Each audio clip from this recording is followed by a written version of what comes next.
you bring something different into my life. And I thank God for the value that you have added to my life.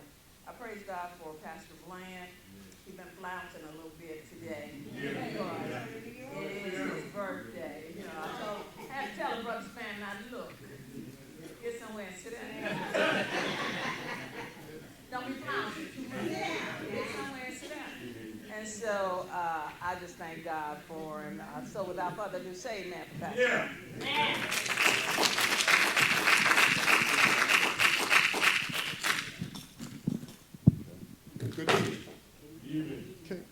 Get your Bibles, and we want to turn to Isaiah, the 14th chapter.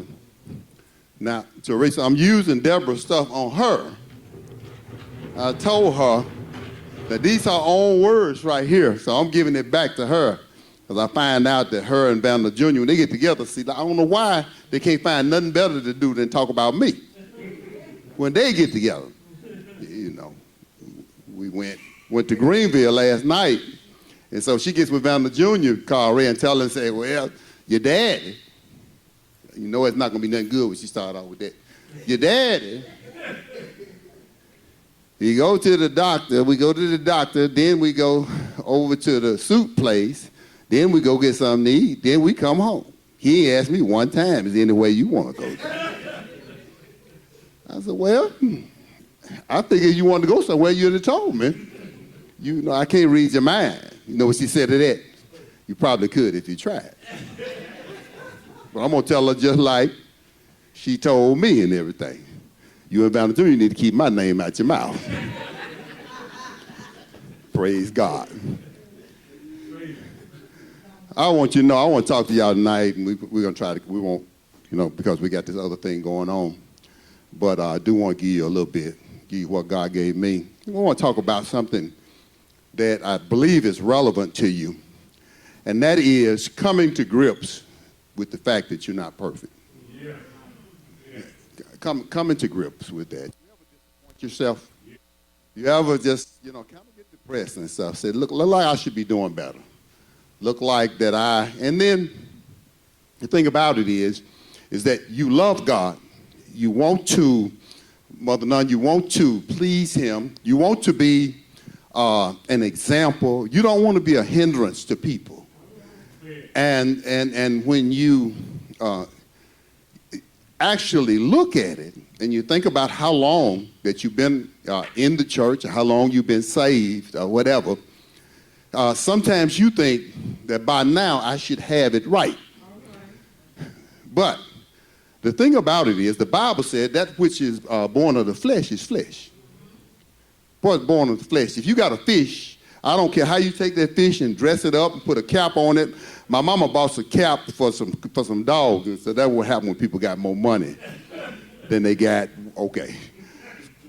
But you could take, you know, and put whatever you want to on a pig and everything. But when you get through, he's a pig. Yeah. It is what it is. And we are human beings. The Bible says in Romans, the 5th chapter, he says, by one man, sin entered into the world. When David, Lady Deborah, anguished over the fact of how he had messed up. You can't tell me that David didn't love God, because God said that he's a man after my own heart. The problem that you have is that what's born of the flesh is flesh. I don't care how long you've been at Manasseh. I don't care how long. I don't care you can read 10 chapters a day. I don't care you can pray 3 hours a night. I don't care you can fast for 40 days. I don't care what kind of religious exercise that you do. When you get through, you still going to be a human being. And there's certain things that human beings do. Human beings get mad. Human beings get agitated. You know, some poor folk. And you know, people can't do no better than their teaching.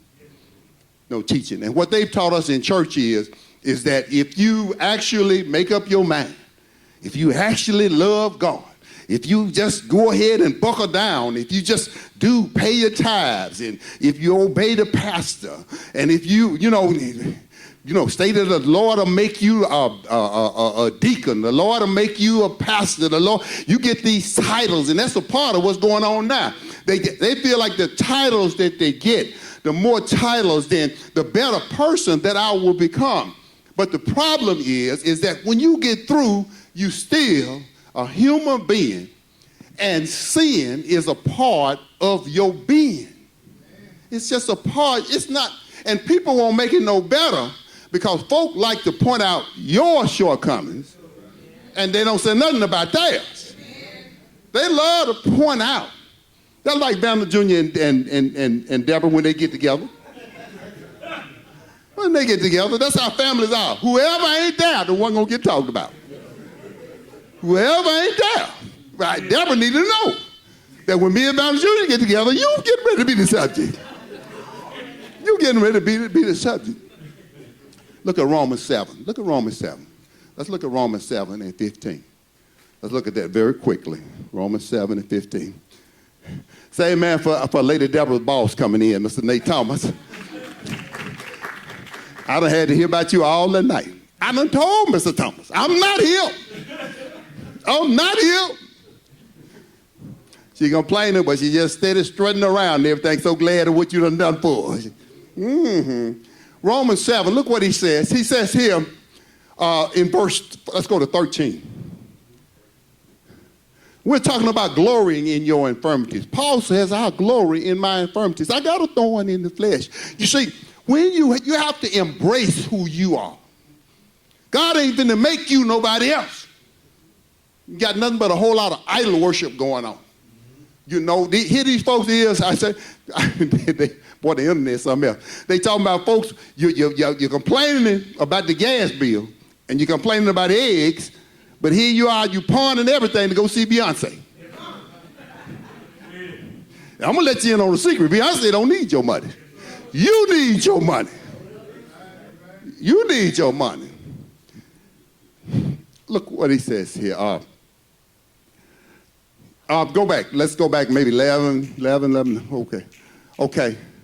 In 10. He said, and the commandment which was ordained to life. People struggle with the law. That's what they get mad at us about. Well, what you saying? You saying you can do whatever you want to do? You giving people a license to sin? I ain't got to give you no license to sin.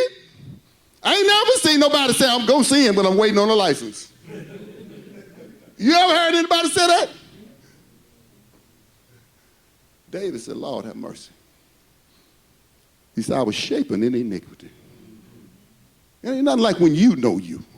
And one thing, Sister Vivian, when you know you and when you accept you, then you can get rid of, but Nate, you can get rid of all them fake friends.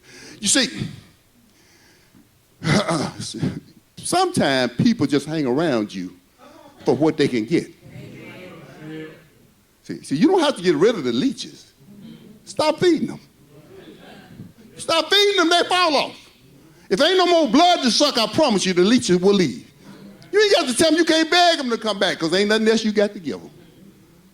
He says, David said, I was shapen in iniquity and sin that my mother conceived me. Here God is.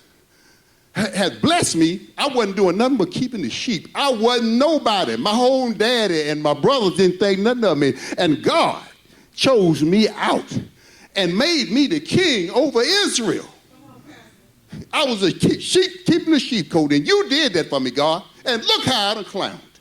You took me from nothing and put me into a palace. I'm up in the palace. I got all these women. I got everything, anything I want. You give it to me and everything. And I can't be satisfied with what you done gave me. Here this poor man, this man here done gone out here on the front line to give his life for Israel, and I take this man's life. And when I get caught in it, I'm so ashamed, I don't want folk to know what I done. So I send the man to the front line and get him killed.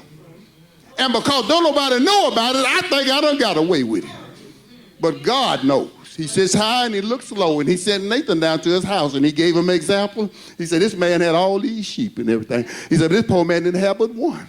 He said, when it took, what would do to that man? David, we get so self-righteous. We get so full of ourselves because we ain't thinking about who we are and what we are doing. He said, that man need to lose his life. And Nathan looked at him and said, you that man. David said, Lord have mercy. I ain't a bit of good. I'm not a bit of good. You see, look at the difference between Peter and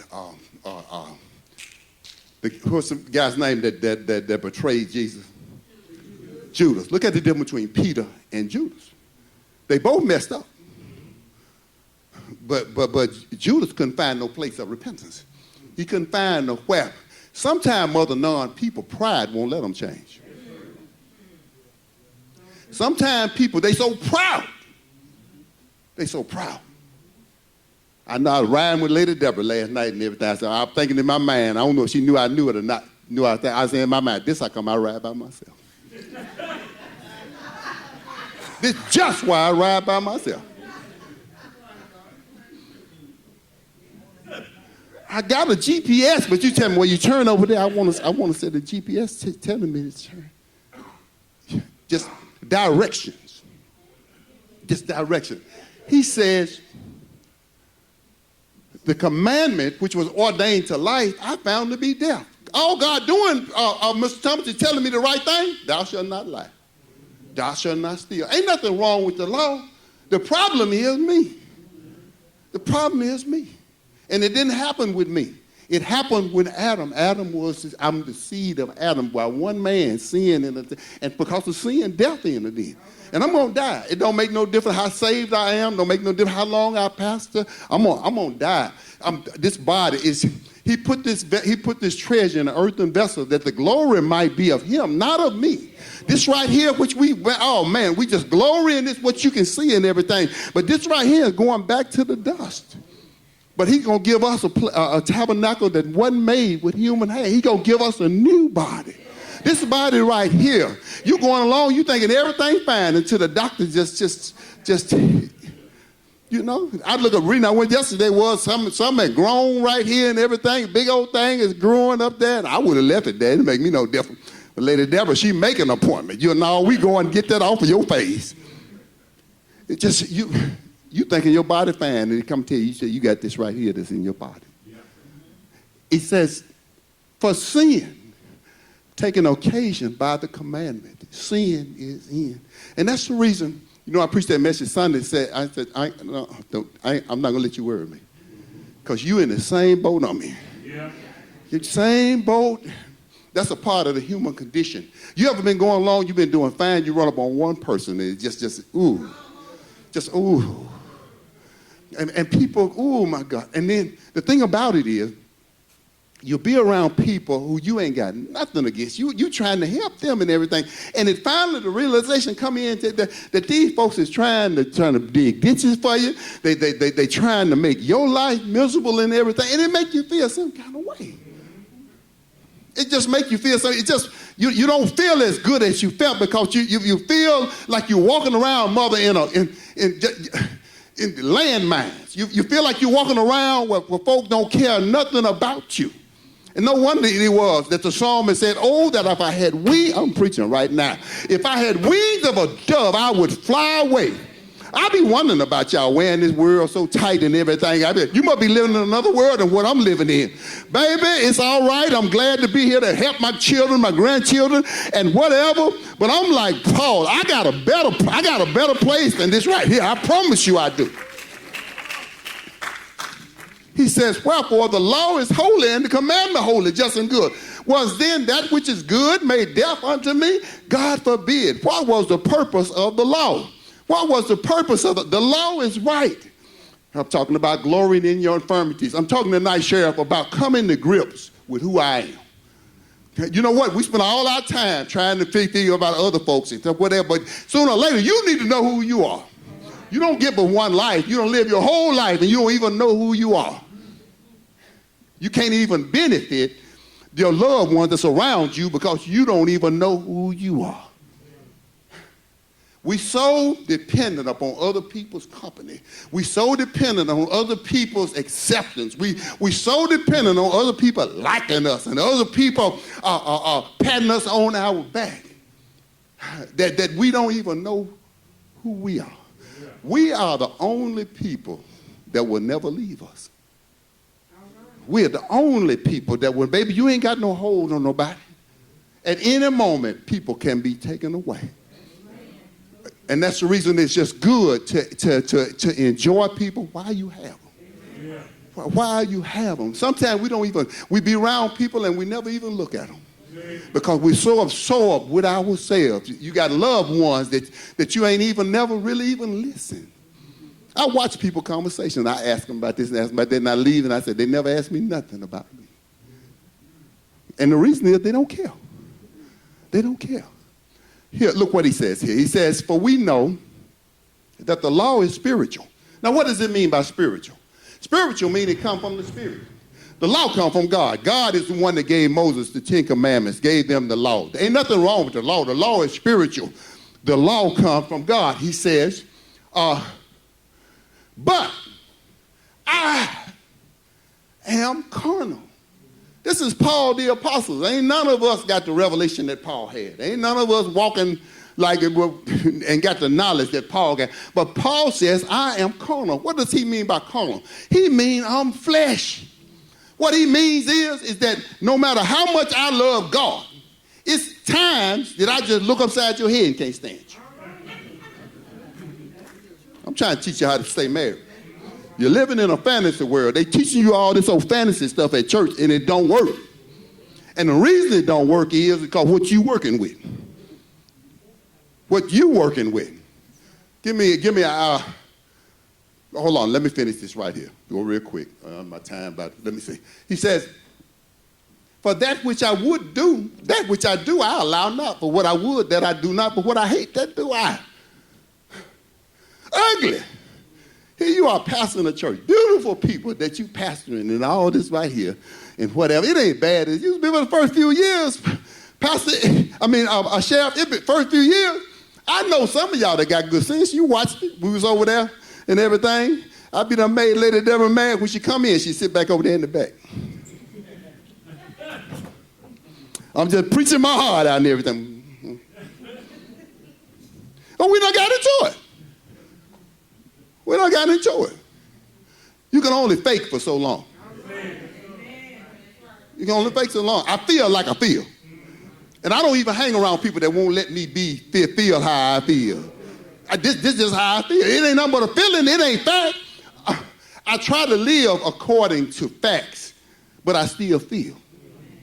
You put any kind of title that you want to on me and stuff like that. There's been some of the people that's got all these titles. You apostle, you prophet, and you all that, and now you're working on your fourth wife. Oh, yeah. And then, and people won't let you know and everything, but they ain't got no respect for you. They ain't got no respect for you because they know that it take a stable person to stay married. Now, you can't stay married if the person don't want to stay married to you. Let me straighten that up. If a person, and the Bible says that, it says if a brother or sister depart, he said just let them go. If a person gonna leave, but what I'm saying is because you can't, you so saved and you so holy and they don't love God and everything, and so now you're gonna get a divorce. There's something wrong with you. Because first the suffering, then the glory. Ain't no difference between. It's not. You the one stood up there and told that lie to my death do us part. For better or for worse. It's some worse coming. If you're dealing with a human being, it's some worse coming. It ain't gonna be like you think it's gonna be. It's not. But I tell you what, the Bible said marriage is honorable. Marriage is honorable because it makes you. It humbles you. The two become one. It's a beautiful thing. Yeah. It don't feel good all the time, but it's a beautiful thing, and it develops character within you. It's just like people that have children. And folk now, Lady Deborah, I will make it such pretty babies and everything. I told her, I said, I want about 5 or 6. She had 2. And she told me this right here, hopefully she's a little closer to the Lord now than she was back then. But she told me this right here. She says, you have any more? You're going to have them somewhere else. And she's sitting right over there. If I'm lying on her, she ain't doing, I'm looking straight at her head. I said, well, I guess these 2 have to do. But back in the day, it wasn't nothing for them to have 5, 10, 15 children. And people talked about them. The folks that didn't have, the relatives talked about it. Well, y'all got all them children and everything, but I'm going to tell you something. I'll run up out of here. Before they died, every one of them wasn't nothing but a blessing. Every one of them wasn't nothing but a blessing. Folks that had 10 and 15, they got a better chance of not getting Alzheimer's and dementia. It's something about having children around. They keep your mind stable. And the folks didn't have nobody, they went crazy when they were about 60 or 65. He said, now then, it is no more I. I'm not giving you no out to do wrong. I promise you I'm not. What I'm doing is I'm teaching you what God has taught me, and that's how to live. Very few people, almost everybody now know how to make a living, but very few people know how to live. You can be a blessing. You can be a blessing. And then, you know, most pastors and stuff like that, all they want you to do is just reverence them. All they want you to do is just look up to them and all this. But the thing about it is, Lady Deborah, if you're a leader, wherever it is that you are, I ought to be right there with you. If don't nobody get there but me, I'm not a leader. I'm using people. That's what I'm doing. God ain't called us to use nobody. God ain't called us. I hate a user. And it ain't hard to see them. Because they always got their hand out. They always want something, but they ain't never giving nothing. It ain't hard to find, though. It ain't hard to see. We know you. We just give it to you just because you know, because it ain't all that big to us. It's big to you. He said, then if I do that I would not. But Paul here makes a statement. He says, I'm going to glory in my infirmities. Let's go to 1 Corinthians, the 2nd chapter. Let's look at this right here. We have to cut across. Get here quick. 1 Corinthians 2nd, I think 9. 9. You see, this right here is supposed to keep us down all our life. The fact that we can't never be perfect. The fact that we can't never have a 100 A+. The fact that we can't never get no rank. We got some folk we thank you. Oh my God. They come in church, they look like they've been dipped in Purox. Or Clorox something. They got on white hat, they got on white shoes, white stockings, and whatever, and they don't hardly, if they speak, it's just, yeah. They ain't no better than you. You can't put on nothing. And that's the reason when Paul gets to this over here, when he talks about I'm going to glory in my infirmities, he said, y'all letting these people get y'all all caught up in being circumcised and about keeping the new moons, about all these rituals and all this stuff, ain't none of it helped. He said to be circumcised don't help you, to not be circumcised don't help you. The only thing to help you is a new creature in Christ. You can't make it without God. That's the way all this mess started. They was in Isaiah the 14th chapter. I ain't going to go into everything. I'm just going to cut across the fence on y'all. Isaiah the 14th chapter, when Satan, well, you know, when he said, I'm going to be like the Most High. I'm going to do this. We always want to be more than what we are. When God has made it where we can't make it without us. And here in Isaiah 14, the anointed cherub, he had everything that he needed, but he wanted to be like God.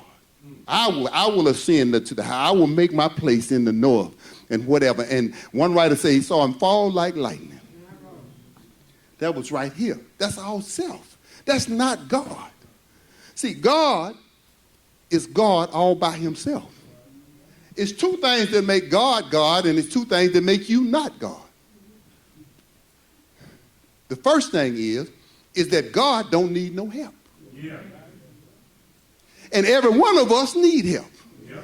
That's the reason a smart person will treat everybody the same.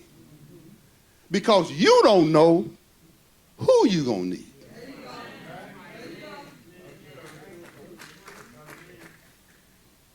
You don't know who you're going to need. Sheriff, you might not even remember this. I can't remember the guy's name. I'm glad I can't remember it. But I was representing the guy. And the guy got mad. People like that just mad anyway. I ain't done nothing to him. But the guy got mad. And he said, Bland think he's smart. They're going to offer him 35 years. Well, he done gone downtown down there. We used to have jewelry stores and all that kind of stuff down there. He done wound that in the broad open daylight and went down there and whooped them folk like they was his children. Almost killed them and everything, robbed them and did all this. His nickname was Captain Black. He wasn't no joke. If he ain't dead now, he wasn't no joke. He would do anything to anybody or whatever. He had broken a TV over there at the jail and had taken that, that's some big glass they got there and made a shank out of it and said, I'm going to take his life. When I go over there to get my time, I'm taking him on with me. He wasn't lying either. But watch this. Somebody over there that I didn't even know, one of the prisoners that I had never done nothing for, he got in contact with the authorities and told them what his plan was, and they took it off of him before he got a chance to take my life. I'll run up out of here. You don't know who you gonna need. You don't know. Just because they don't have what you have, just because they don't have the degrees you have, or because their title ain't this or that, you don't know who it is. And so he says, in verse 9, he said, but as it is written, before that, he said, if the princes of this world had known, they would not have crucified the Lord of glory. What looked like to the world is like it's a shame, and the devil has it, and God is going to take that, all things working together for good. He took the death of Christ and caused that to be payment for our sin that would redeem us from the curse of the law, because the law is a curse for us because of what's inside of us. What's inside of us. Oh, my God. If you really love God, you done tried your best to do what's right. You done tried your best to straighten up. But even the things you say you're not going to do, you find yourself doing. But Paul says, look at here, if I glory, I'm going to glory in my infirmities. Because I know it's my weaknesses. It's the thing, this right here is what God is going to turn in my favor. So he says, neither have entered into the heart of man the things that God hath prepared for them that love him. Look at verse 10. But God hath revealed them unto us by his Spirit. It's never going to come right here. It's going to come over here. Most of the church is set up over here. We think that if we get a nice enough building, we think that if we get the right people who got the right accounting degrees and the people who got the right clout that's in town, if we get the right folks and put them on our trustee board, if we get the right if we get the right vehicles, if we put the right title over our church. Every little church you pass by is international ministry. Do you know what international means? International means worldwide. We don't even know about you over here in Arkansas. But it's our thinking. Yeah. It's our thinking. The Bible said there's a way that seemeth right unto man. I got a choice every day. Am I going to lean to my own understanding? It's death over here. Now, the Bible said there's a way that seemeth right unto man. But then, you know what? The way we do things out here, it seems just as strange to these church folk. What is they doing? We not over here. We tired. We tired. What you trying to get, we already had. Yeah. I ain't turning no flip over no new car. I ain't turning no flip over no good-looking woman, no good-looking man. I've been there, done that, got the T-shirt and the hat. Okay, I get it. But come to find out, ain't none of that. Get me where make me happy, Brother Herman. It wasn't what I was looking for. Yeah. I didn't have it, and when I got it, I found out it still ain't what I'm looking for. But that's what makes sense over here. And so since I don't know, then I got to trust Lady Deborah that God knows. And the thing about it is, when you trust something and you start getting good results, then you have faith. Because then you know. I got about 7 folks here that know that they know that they know that they know. One old lady went so far as to make a song, and in the song she said, I'm on the right road now. I'm on the right road now. I ain't never been able to figure out, you think what you want about this right here. I ain't never been able to figure out how nobody come over here and get this and then go back to that. I ain't never figured out. Evidently, you never did understand what was going on over here. Evidently, you didn't. Because far as I know, don't nobody want nothing from you over here. Ain't nobody got their hand out. I've been here 18 years. I ain't heard nobody make no plea for no money or to ask you to do nothing. It ain't like that over there. Time you come in, we got something for you to do. Time you come in. But God's way, oh, it's life. God's way, I don't understand it. But God don't mean for me to understand it. He mean for me to let him have his way. It's not what Job didn't understand it. And he told Job and everything. He said you want to question me. But where would you? You want to question me about what's going on in your life, but you ain't never thought about who put the sun and the moon and the stars and who told the ocean don't go no further now. You come to right here and don't you go. You ain't even thought about the fact that I put the sun 93 million miles. I put it where it would warm you, but it would. Boy, I'll run up out of here. But it wouldn't burn you up. It wouldn't burn you up. I did that. Ain't nothing just got up there. That's right. If you got any light bulbs in your house right now, they didn't just get up there. You put them there. Somebody put the sun there. And I run up out of here. He put it in the right place, Mr. Junior. And it ain't falling. It ain't fell yet. He says, for what man knoweth the things of a man, say the spirit which is in man. Even so the things of God knoweth no man but the Spirit of God. I don't know God. I have to glory in my infirmities, in my weaknesses. That's what you gave me. This is my portion. Give me 2 Corinthians 12. Real quick. I should have been through by now, but it got good to me. I'm gonna try my best to cut it off. Go down to all right there. He says in verse 7, unless I should exalt it above measure through the abundance of revelation. Think about this right here. God chose Paul to explain to him his grace.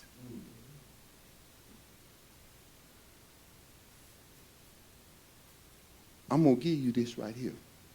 But so that he wouldn't be exalted. Let me tell you something. The reason God is God and you not God, because you can't handle it.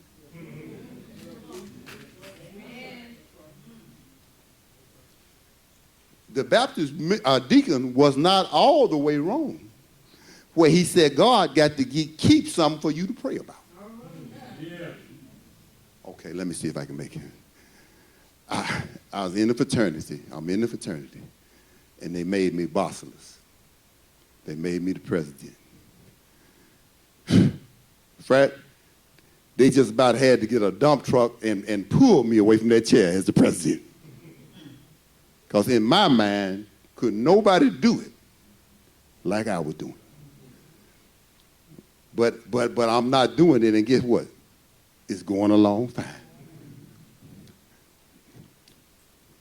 It's something about us when we get to be in control of it.